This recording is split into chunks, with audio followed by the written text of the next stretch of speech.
I was so glad early on in the book you say, first time I tried to read this book, I couldn't.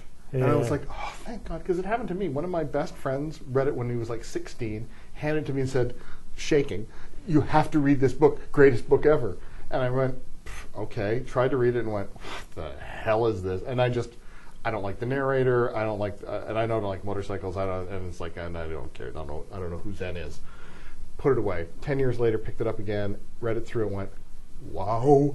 My own book has a lot more road trip in it, because my own book was, at least originally, intended to be the book that I felt people were looking for when they first picked it up. My own straw poll tells me that 90% of people, I would say, who've started to read Zen and the Art, or picked it up to read it for any reason whatsoever, have never finished it. The vast majority of people say, oh yeah, I started reading that book one time, yeah, I never finished it.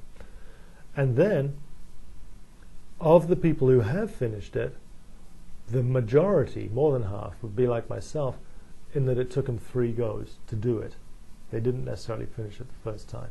But don't forget that it sold, I don't know, 5-6 million copies.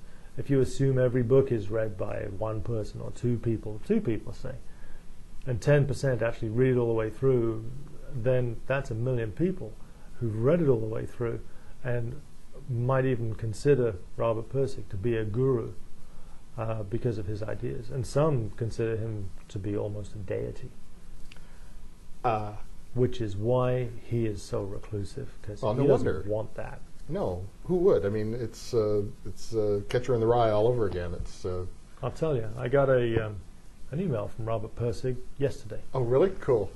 It says best regards. I can see that at the bottom. Best regards, but he doesn't bother signing it off. Yeah. I got this email from him yesterday because I had actually asked him. I've never met him, and I had asked him if I might just meet him at the end of this, just to shake his hand and say thank you.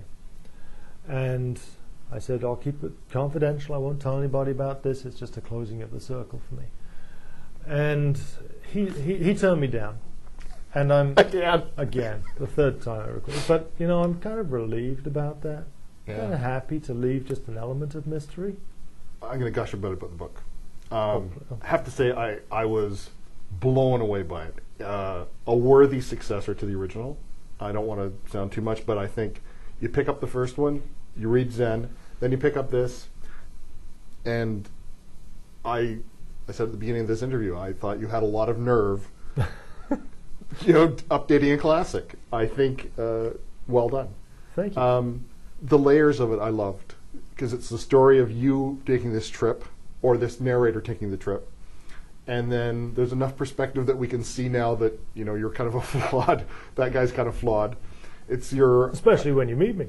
No, that's a different thing too. Your trip as a teenager on the bike when you have your trip. So we've got that trip too. We've got Pirsig's trip as told in the book.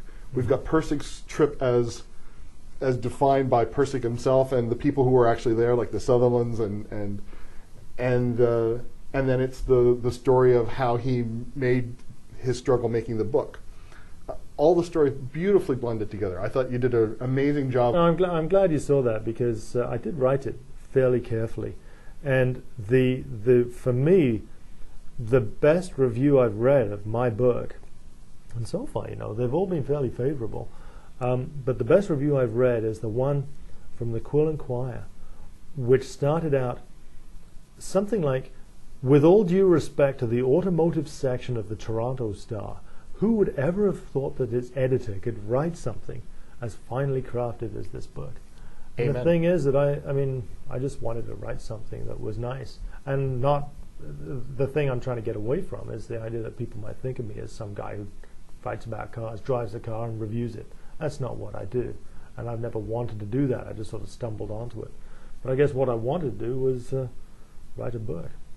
You've done a fine job, sir. Well done. Thank you very much. The book is Zen and Now, on the trail of Robert Pirsig and the art of motorcycle maintenance. I've been speaking with the author, Mark Richardson, and Zen and Now, published by Knopf Canada.